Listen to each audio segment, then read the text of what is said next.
Ça va bien? Comme vous pouvez voir, j'ai un nom très compliqué et grec, donc j'entends souvent nectarine ou économie. Donc si vous savez des façons de mal appeler mon nom, je suis partant. Donc aujourd'hui, je vais vous parler d'un sujet qui me passionne beaucoup, c'est l'intersection et l'impact de la technologie sur la stratégie. Et j'essaie de vous partager un peu mes pensées, mes réflexions sur comment y réagir comme dirigeant. Donc, premièrement, rapidement un peu sur moi. J'ai travaillé pour quelques années sur une petite start-up que vous connaissez qui s'appelle Google, ici à Montréal. Belle entreprise, que j'ai eu une très belle expérience. J'étais du côté développement des affaires, où j'expliquais essentiellement à des dirigeants c'est quoi l'Internet. Et c'était, comme j'ai dit, une belle expérience. Mais une journée, j'ai décidé de démissionner. Les personnes me demandent, mais pourquoi? Parce qu'une journée, j'ai rentré et j'ai vu ceci.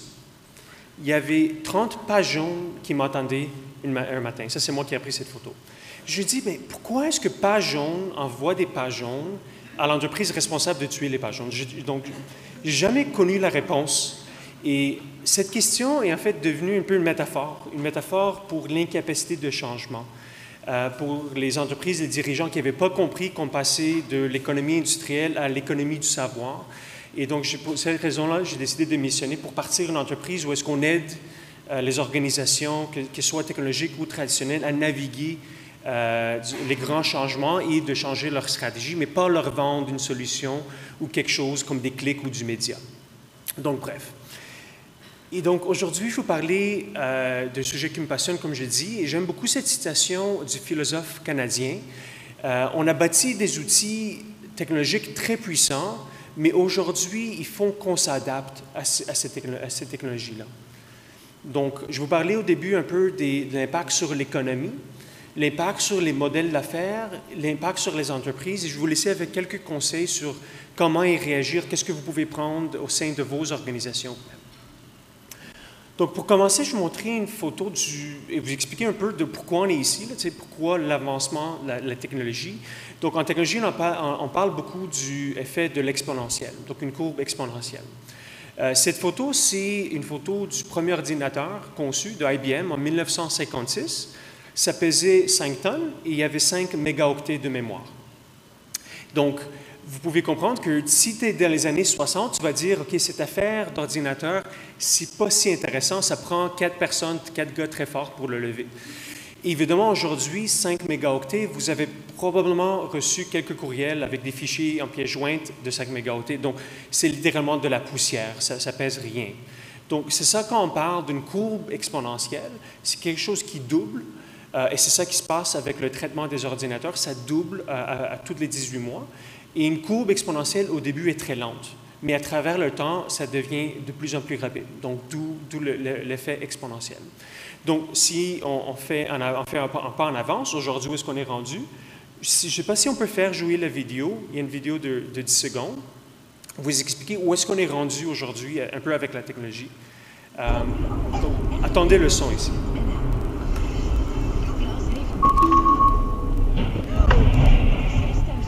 Donc, comme vous avez constaté, on est sur le bord d'une Tesla qui, avec leur capteur, a prédit que les 2 voitures qui étaient devant allaient subir un accident, une collision, et a averti le conducteur en utilisant son radar. Donc, évidemment, on parle de gigaoctets de mémoire, de puissance de traitement très sophistiquée pour être capable de faire ce genre de choses, qui a l'air un peu de science-fiction aujourd'hui, mais ce vidéo date déjà de quelques années. Donc, on voit que les tendances exponentielles sur une période courte sont mal comprises, mais sur une période très longue, et peut avoir un très, très grand impact. Donc, c'est ça qu'on est en train de subir aussi présentement avec cette progression technologique. Donc, si on regarde point de vue de l'économie mondiale, qu'est-ce qu'on voit? Au début de l'année 2000, ça c'est le top 15 des entreprises en termes des marchés publics. Environ un quart de ces entreprises sont des entreprises en technologie. On fait le saut en 2015, environ la moitié avec une tarte totale de 3,9 billions ou trillion en anglais. Et on regarde en 2018, donc l'année passée, presque le 2 tiers sont des entreprises technologiques et on voit que la tarte a grandi aussi beaucoup plus. Donc, qu'est-ce qui se passe aussi avec le phénomène des entreprises technologiques? Ils sont de nature immédiatement mondiale. Donc, puisque tout le monde est connecté, ils ont accès à un bassin de consommateurs très, très large, toute la planète. C'est ce qu'on voit un peu avec les grandes entreprises technologiques d'aujourd'hui qu'on connaît. Et aussi un autre bassin d'entreprises, en dehors des entreprises américaines, et aussi les entreprises chinoises, qui à eux-mêmes ont un bassin d'une petite planète de 2 milliards de consommateurs citoyens potentiels. On va retourner un peu plus tard à la Chine pour qu'est-ce qui se passe ici de leur point de vue de la technologie aussi. Donc, puisque je suis grec, je suis obligé de vous conter une histoire de méthodologie grecque. Est-ce que vous connaissez l'histoire de la boîte de Pandore? Qui la connaît? Quelques personnes? Donc, Pandore, c'était la première femme sur la Terre. Elle a été donnée la boîte par les dieux. Et une fois qu'elle a ouvert la boîte, mais tout le mal a sorti, on ne pouvait pas remettre le mal dedans. Donc, j'aime beaucoup cette analogie, cette histoire, parce qu'aujourd'hui, on vit dans un monde pré-Internet. Donc, moi, personnellement, j'aimerais vivre dans un monde sans les selfies, mais bref, on est un peu pogné avec. Donc, qu'est-ce qui arrive aujourd'hui, c'est que l'économie devient de plus en plus numérisée, connectée, donc les effets de rétroaction deviennent de plus en plus rapides. Donc, quand il y a des nouvelles innovations qui se produisent, ces nouvelles innovations se répandent beaucoup plus rapidement qu'auparavant, étant donné que le marché devient de plus en plus numérique. Donc, dans cette section, je vais expliquer un peu les nouveaux modèles d'affaires qui n'existaient pas vraiment dans un monde pré-Internet qui, aujourd'hui, si on les met en silo, sont très importants. Quand on les met ensemble, on voit que ça change beaucoup de différentes façons qu'on opère en termes d'organisation et d'économie. Donc, le premier, on entend souvent ce terme d'économie de partage. Je crois un meilleur terme, c'est l'économie de l'accès. C'est une fois qu'un bien coûte moins à avoir accès, on est plus apte à le louer que de l'acheter. Et l'exemple ici classique, bien sûr, qu'on connaît, c'est Airbnb, qui est un des leaders dans l'espace de l'économie de partage, qui permet une meilleure utilisation d'un bien qui est sous-utilisé, un appartement ou une maison, par exemple. Donc, on voit que ceci, c'est une question de cause et effet, donc des discussions à avoir. Mais aujourd'hui, un autre impact, c'est la notion de la propriété elle-même. Donc, un quart des jeunes, aujourd'hui en 2019, un quart des jeunes de 16 ans, des ados, ont un permis de conduire. Tandis qu'il y a 30 ans, c'était presque la moitié. Donc, moi, quand j'avais 16 ans, la première chose que j'ai faite, mon anniversaire, c'était courir, aller chercher mon permis. Aujourd'hui, c'est moins la tendance. Pourquoi? Parce qu'on a accès facilement à un service comme Uber, où est-ce qu'on peut louer sur demande un bien. Donc, ce type de modèle d'affaires commence pas seulement du côté consommateur, mais aussi du côté entreprise, commence à avoir un très grand impact. En lien avec ce modèle d'affaires, on voit que de plus en plus d'objets physiques commencent à être connectés. Donc, on voit la connectivité des objets, des micro-ondes, des thermostats, comme on voit. En fait, étant donné la décroissance des coûts de connecter les objets, mais ça va être moins cher d'avoir quelque chose connecté aujourd'hui. Donc, par exemple, j'aime l'analogie d'un micro-ondes. Un micro-ondes aujourd'hui vient avec une horloge numérique. Donc, si tu essayais d'acheter un micro-ondes sans horloge, ça coûterait comme 3 fois le prix. Donc, c'est un peu la même chose avec les objets connectés au Wi-Fi. Tous les objets vont être connectés, c'est juste une question de temps. Donc, il y a des belles histoires de succès montréalaises aussi dans le domaine. Il y a Nubo, par exemple, qui est un leader dans le domaine du IoT, du côté industriel. Et on chiffre les dépenses totales à travers le monde à 1200 milliards d'ici 3 ans dans le monde du IoT, en croissance de 15% d'année en année. Donc, encore une fois, relié avec l'utilisation, l'accès des biens, une fois que c'est connecté, on comprend comment c'est utilisé, donc qui permet des nouvelles opportunités. Le fondement en termes de modèle d'affaires aussi, c'est quelque chose en anglais qui s'appelle le SaaS, Software as a Service. Donc, c'est évidemment une tendance qui n'est pas nouvelle, mais qu'est-ce qui est nouveau, c'est l'accélération de ce type d'entreprise. Il y a 10 ans, il y avait juste une entreprise dans le monde en SaaS qui était valorisée à plus qu'1 milliard de dollars. Est-ce que quelqu'un veut deviner à laquelle je fais référence? Entreprise américaine. Vous me repérez, mais je vais vous le dire, c'était Salesforce, il y a 10 ans. Aujourd'hui, donc 10 ans plus tard, il y a 100 entreprises dans le monde qui sont valorisées à plus qu'1 milliard. Donc, on voit que l'accélération du SaaS, c'est quelque chose de vrai. Chaque trimestre, on parle de 32 milliards de dépenses en SaaS, en croissance annuellement de 32%. Donc, beaucoup de ces nouvelles entreprises technologiques utilisent le SaaS comme modèle d'affaires, mais aussi ont besoin d'entreprises SaaS pour bâtir leur propre stack technologique à l'interne, donc le nuage, les services à l'interne aussi. Donc, on a parlé un peu de la Chine. Donc, qu'est-ce qui est spécial de la Chine en termes de modèle d'affaires? C'est qu'eux, ils ont réussi quelque chose qu'ici, on n'a pas encore. C'est la connexion entre le téléphone et le paiement. Tous les Chinois aujourd'hui ont un téléphone qui agit comme une caisse et aussi une carte de débit en même temps. Et ceci a donné naissance à plein de différents modèles qui n'existaient pas, qu'on ne voit même pas ici du côté des pays occidentaux. Donc, quelques exemples très simples. Vous pouvez lire un livre gratuitement, mais vous payez seulement à partir d'un certain pourcentage, donc vous payez juste pour la fin. Donc, vous pouvez tester un livre et voir si vous l'aimez ou non. Il y a le phénomène aussi de gratuité. Donc, si vous écoutez des podcasts, mais vous pouvez, avec votre téléphone, donner une gratuité à la personne, à l'organisation qui a créé ce podcast. Quelque chose qui est beaucoup plus difficile ici, parce que, encore une fois, le mobile n'est pas le module de paiement principal.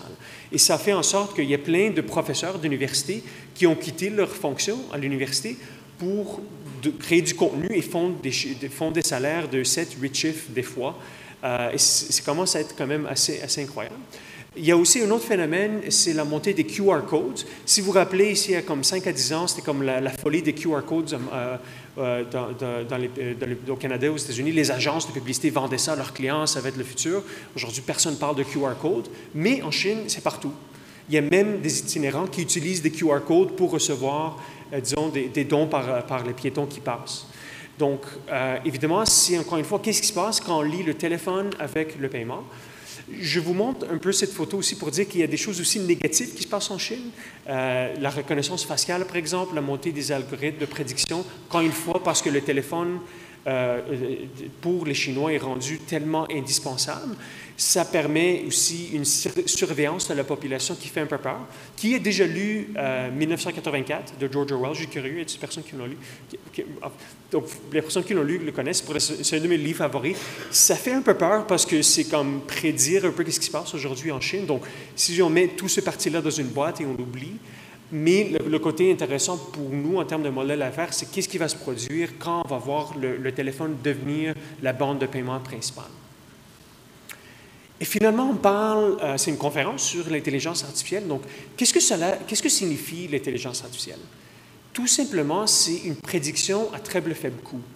Il n'y a rien d'intelligent comme un humain. Donc, c'est vraiment tout ce que ça fait, c'est que c'est capable de prédire d'une manière très efficace à très faible coût. Donc, c'est ça que j'aime pas le terme intelligence, parce que tout le monde croit qu'il y a quelque chose de vraiment intelligent, mais c'est pas vraiment vrai. C'est les personnes qui le programment qui sont intelligentes derrière. Donc, on le voit que c'est déjà ici dans plein de différents domaines. Donc, par exemple, en publicité, on voit que Google et Facebook utilisent des algorithmes d'apprentissage automatique pour prédire quelle personne, quel internaute est plus apte à cliquer sur une annonce et par conséquent plus apte à devenir un de vos clients. On le voit en voyage, par exemple, une entreprise montréalaise, Hopper, qui prédit les prix de vol à l'avance. Donc, encore une fois, il faut avoir beaucoup de données qui sont pertinentes pour être capable de faire ce genre de prédiction. On le voit avec les voitures autonomes, on le voit en prévention de cancer, les algorithmes qui sont capables de prédire pour mieux qu'un radiologue en termes de scan. Mais encore une fois, c'est en conjonction avec les humains. Donc, encore une fois, si on prend ces 5 modèles d'affaires ensemble, il y a une certaine convergence. Je crois que la conférencière auparavant l'a mentionné. Ce n'est pas juste un modèle d'affaires en silo. On voit que beaucoup de ces choses s'entrecoupent et vont continuer à être de plus en plus mélangées ensemble. Et un dernier point ici sur qu'est-ce qui s'en vient dans les 20 prochaines années, donc en termes de l'impact sur l'économie mondiale. Donc, les choses qui étaient faciles à résoudre ont été résolues, donc l'achat de billets en ligne, le commerce électronique. Là, on parle des choses un peu plus difficiles à résoudre avec le numérique. Donc, un point rapide mais on ne peut pas vraiment prédire le futur. Donc, le premier téléphone intelligent a été lancé en 2007 avec Apple, évidemment, avec l'iPhone. Il y a juste 4 ans après, personne n'aurait pu prédire que 4 ans après, on serait capable de commander un téléphone, une voiture pour venir te chercher, ou que tu serais capable de trouver un copain ou copine en swipant sur ton téléphone. Donc, ça a pris juste 4 ans, mais personne n'a dit, quand M. Jobs a monté sur la scène, « Oh, ceci va révolutionner, va changer le monde du transport. » Personne n'a dit ça. Donc, on voit que c'est très, très difficile à prédire exactement ça va être quoi l'innovation. Tout ce qu'on sait certainement, c'est que ces domaines vont être perturbés par le numérique, par la technologie. Donc, je vais parler plus du point de vue affaires. Donc, c'est quoi l'impact sur la nature de la compétition? Donc, qu'est-ce que ceci change en termes de quand on travaille en organisation, un leader, quand on passe à une stratégie d'affaires? Donc, le premier point, c'est que c'est cette notion d'agrégation de la demande. Dans un monde pré-Internet, le point de bascule, le point d'ancrage principal, c'était le contrôle de l'offre. Il fallait contrôler l'offre. Il fallait avoir des magasins, il fallait avoir des produits. Aujourd'hui, c'est l'inverse, c'est le contrôle de la demande. Si tu as un contrôle de la demande, tu as beaucoup plus de pouvoir dans la chaîne de valeur vis-à-vis de la personne qui contrôle l'offre. Parce que tu es capable d'agréger la demande. Et on le voit à maintes reprises dans plein d'industries. Donc, on a juste pensé à un Facebook, par exemple, qui agrège la demande des internautes et qu'aujourd'hui, les médias sont pris, un annonceur va aller directement faire ses annonces avec Facebook. Ce n'est pas la faute de Facebook, le déclin systémique des médias, c'est peu la faute de l'Internet. Donc, si ce n'était pas Facebook, ça allait être quelqu'un d'autre qui allait le faire. Donc, c'est ça qu'il faut comprendre. C'était inévitable en termes de changement de structure. Et un autre point ici, c'est que ce changement en termes d'agrégation de demande change le point d'ancrage en termes de l'avantage concurrentiel aujourd'hui est basé sur l'expérience utilisateur. Donc, on continue à utiliser Google ou un Uber aujourd'hui parce que c'est plus efficace. Ce n'est pas parce qu'ils nous forcent de l'utiliser. En conjonction avec cette agrégation de la demande, il y a l'effet le réseau, le network effect, qui n'est pas nouveau, mais qui est juste accéléré, qui est propulsé par la connectivité. Donc, il y a plein de différents types d'effets de réseau. Évidemment, quand on parle d'algorithmes et de données, mais c'est une espèce de cycle vertueux qui se produisent quand on regarde un effet de réseau. Donc, quand on utilise certains services comme un moteur de recherche, mais plus que tu l'utilises, meilleur que l'algorithme devient. Et c'est cet effet de réseau qui, si on le comprend bien, c'est ça qui cause la montée de certaines entreprises technologiques qui offrent un meilleur produit en conséquence. On a parlé beaucoup de données, et évidemment, c'est le point principal. Je crois que c'est un point quand même assez connu, mais il faut vraiment comprendre, c'est la nature des données qui est recueillie qui est vraiment le point important. Donc, je ne vais pas lire la citation, mais on a mentionné Uber à quelques reprises, donc, qui est récemment devenu une société publique. Dans leur dépôt pour devenir une entreprise publique, ils ont mentionné que leur algorithme propriétaire les aide à prédire le volume de demande en termes de voitures et aussi de demande de commandes de nourriture, le Uber Eats. Donc, donc, pourquoi je montre cette photo? C'est parce que c'est un peu drôle de dire, OK, mais le taxi avance, ils se mettaient au coin et attendaient que quelqu'un lève la main versus quelqu'un qui prédit la demande avec un degré d'efficacité quand même assez significatif. Donc, ce genre de prédiction de demande va vraiment, va être, comment dire en anglais, permeate, va rentrer dans plein de différents types de secteurs. Donc, on voit des premiers secteurs qui sont impactés, mais encore une fois qu'il y a quelque chose qui peut être numérisé dans une chaîne de la valeur, ceci crée un avantage concurrentiel pour cette entreprise technologique. Et un dernier point, c'est aussi que ces entreprises technologiques combattent avec des armes inégales. Spécifiquement quand ça vient à l'investissement en capital de risque. Donc ça, c'est l'investissement en capital de risque à travers le monde dans les dernières années. On voit qu'il y a beaucoup plus d'argent, de liquidité. Donc, c'est rendu un peu une commodité aujourd'hui en termes de liquidité pour ces entreprises technologiques qui peuvent essuyer des pertes pour des années pour aller chercher des parts de marché. Donc, il y a du bon et du mauvais là-dedans aussi. Des fois, le bon, c'est que la taille de l'opportunité signifie qu'une entreprise peut rester avec des pertes pour aller chercher les parts et croître. De l'autre côté, mais des fois, c'est bien d'avoir une rigueur, point de vue rentabilité financière, ce qui assure une pérennité à une entreprise et pas se fier juste à des investisseurs à tout le temps. Donc, c'est pas une réalité aujourd'hui. Si on vit un peu dans une bulle présentement, c'est un autre débat pour peut-être une autre journée. Donc, l'impact sur l'entreprise. Donc, qu'est-ce que cela change? Donc, je parlais un peu de la nature de l'avantage concurrentiel. Qu'est-ce que cela change pour une entreprise? Donc, un premier point pour moi, c'est que l'infrastructure, les fonctions d'une entreprise sont de plus en plus variables. Donc, un exemple très simple. Donc, si on voulait lancer une application mobile ou un site web il y a 15 ans, il fallait créer un PowerPoint, aller chercher 2 millions de dollars, embaucher 10 développeurs et produire quelque chose et mettre des serveurs dans le sous-sol. Aujourd'hui, on se branche sur Amazon, sur Microsoft et on lance tout de suite le produit. Donc, le nuage, évidemment, les serveurs, c'est rendu un coût variable, donc à l'utilisation. C'est cette même tendance qui commence à rentrer dans plein de différentes fonctions de l'entreprise aussi. Donc, un exemple très simple, c'est en marketing, par exemple. Donc, aujourd'hui, si on veut aller acquérir des clients sur le numérique, on va tout simplement aller chez Google et Facebook, et ça va devenir un exercice beaucoup plus financier versus un exercice de marque ou de branding. Donc, c'est moins le madman, c'est beaucoup plus le mathman qu'on a besoin. Donc, c'est beaucoup plus financier de dire, OK, combien je veux payer pour un client versus le retour, qui rend le système de budget beaucoup plus flexible. Versus, au début de l'année, je vais prévoir $1 million de dépenses et dépense pas plus qu'une scène que ce $1 million. Ça fait plus de sens dans un monde où est-ce que c'est devenu un coût variable. Et donc, toutes ces différentes fonctions de l'entreprise vont être beaucoup plus dynamiques. Et les entreprises qui réussissent à avoir cette espèce d'agilité, cette flexibilité, réussissent plus rapidement que des structures beaucoup plus rigides. On parle de beaucoup plus de compétition aussi. Donc, il y a plus d'entreprises qui s'essayent beaucoup plus aussi. Donc, cette espèce de compétition au coût marginal zéro. Donc, lancer une entreprise technologique et software coûte très, très peu en termes de capital aujourd'hui. Donc, ça crée cette espèce de phénomène où il y a plus d'entreprises qui s'essayent d'attaquer plein de différents domaines, qui est une bonne chose. On voit l'écosystème des startups vraiment exploser. Donc, pour une entreprise traditionnelle, qu'est-ce que cela signifie? C'est que si une partie de ta chaîne de valeur risque d'être numérisée, mais c'est là où est-ce que des startups vont essayer de gagner des parts. Pour les entreprises technologiques, ça signifie que tu as besoin d'une vigie beaucoup plus constante sur les nouveaux joueurs qui sortent, qui essaient de te battre, évidemment, parce que le software, c'est juste des pixels, donc peuvent le reproduire plus facilement. Le waterfall, donc en anglais, il n'y a pas une bonne traduction pour waterfall, à ma connaissance. Donc, waterfall, c'est un système de planification. Donc, on s'assoit au début d'année, on prévoit le budget pour les 3 prochaines années, voici ce qu'on va planifier. Ça fait plus de sens dans un monde qui bouge rapidement.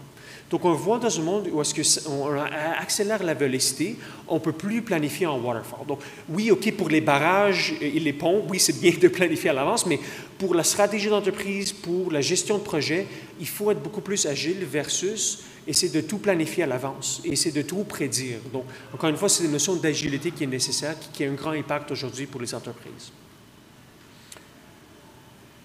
Point de vue consommateur, qu'est-ce que la préférence des consommateurs, que ce soit B2B, B2C, commence à devenir beaucoup plus en alterne, donc en extrême.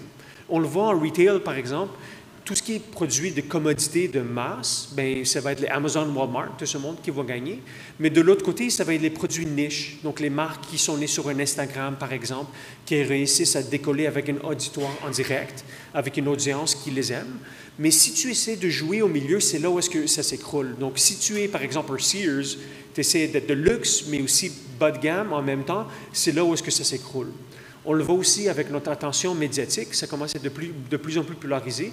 Donc, je ne sais pas si vous essayez d'avoir un débat civique sur les Internets aujourd'hui, très, très difficile à cause de cette polarisation que je mentionne. On le voit, par exemple, en manufacturier, donc il y a des grandes entreprises comme un AgroPure en dairy, mais il y a plein de marques qui sont nativement nées sur l'Internet, qui réussissent à décoller, encore une fois, parce qu'il n'y a pas de barrière à l'entrée pour aller chercher et décrocher une audience. Donc, on voit encore une fois cette polarisation en termes de préférence consommateur. Et un dernier point, peut-être une question rapidement pour vous. Qui ici se lève le matin et la première chose qu'il fait, c'est de regarder son téléphone? Juste curieux. Qui est environ 2/3 de la salle. C'est un peu triste, non? On est tellement accro à nos appareils aujourd'hui. Je ne veux pas prétendre d'être ici, je suis assez coupable aussi, mais on est entièrement connecté à nos téléphones. Donc, c'est l'espèce d'effet de dopamine. Dans le temps, quand je donnais des conférences sur le sujet, je demandais à la salle, donnez votre téléphone à la personne derrière vous, juste pour prouver le point. Et j'ai arrêté parce que ça causait un effroi absolument incroyable. Je ne pouvais plus continuer. C'est rendu indispensable. Donc, si je quitte la maison, j'ai oublié mon portefeuille, c'est pas grave. J'ai oublié mon téléphone, bien, je retourne sur l'autoroute, je vais aller le chercher. Donc, pourquoi je mentionne ce point? C'est parce que qu'est-ce qui est nécessaire pour avoir du succès aujourd'hui? C'est le travail en profondeur, mais on est constamment interrompu, surtout au travail. Je ne sais pas si les personnes utilisent Slack au travail, c'est comme la meilleure et la pire chose, parce qu'on ne peut pas travailler en profondeur. Et c'est ça qui est nécessaire, je crois, pour avoir du succès aujourd'hui, c'est ce travail en profondeur. Je n'ai pas de solution miracle, mais le point pourquoi je le lève ici, c'est parce que c'est quelque chose qui mérite de l'attention au niveau de la stratégie d'entreprise. C'est réfléchir comment est-ce que je protège un peu mes employés pour ne pas être interrompu tout le temps. Il faut leur donner l'espace libre des fois à dire, OK, il faut que je travaille, pas juste pour les employés, mais aussi beaucoup pour les gestionnaires qui sont trop sollicités, trop de meetings. Des fois, il faut avoir ces zones de pensée libre parce que si tu fais un travail qui est automatisé, qui est répétitif, il risque qu'un algorithme soit capable de faire mieux que toi. Donc, une dernière section, vous parlez un peu des principes stratégiques. Donc, quelques conseils. Je n'ai pas la prétention de vous dire que j'ai la solution pour tous ces défis et opportunités, mais quelques conseils que j'ai retenus dans le travail que notre firme fait. Le premier, pour moi, c'est cette notion d'agilité. Donc, je reviens. Encore une fois, pas pour tous les types de projets, donc je ne veux pas que mon docteur travaille en mode agile, mais pour la stratégie d'entreprise, je crois que c'est quelque chose qui est nécessaire. Par exemple, parce que le marché bouge trop rapidement aujourd'hui. Donc, il faut savoir les tendances du consommateur, la compétition et de la technologie et s'ajuster en cours de route. Donc, créer un plan stratégique et le mettre, voici notre plan 3 ans, mais ça risque d'être vraiment mis sur la tablette pour prendre la poussière très rapidement. Donc, pour moi, qu'est-ce qui est important, c'est de dire on travaille en mode agile, même au niveau de la stratégie et au niveau de la gestion de projet. Ça permet cette fluidité et cette capacité de changer le fusil d'épaule et pas tout le temps, évidemment, travailler en ce mode waterfall. Encore une fois, on a besoin de peu de jugement. On ne peut pas être en agile pour tout. La vision de l'entreprise, où est-ce qu'on veut s'en aller, c'est des choses que je crois méritent d'être fixes. Donc, on ne peut pas conduire la voiture de gauche à droite. Mais pour certaines parties, je crois que l'agile fonctionne très bien. On a parlé beaucoup d'intelligence artificielle, donc quelques astuces en termes de... il faut qu'il soit élevé au niveau corporatif, pas juste l'AI en tant que tel, mais cette notion de comment réfléchir aux données, comment réfléchir à ces réflexes numériques. Donc, le premier point pour moi, c'est de se demander, est-ce qu'on a accès aux bonnes données dans notre organisation? La deuxième question à se poser, c'est comment est-ce qu'on bâtit une équipe de sciences de données à l'interne? Est-ce qu'on fait de recours à des consultants? Est-ce qu'on bâtit ce muscle à l'interne? Je crois que ça devient de plus en plus nécessaire que ce soit à l'interne.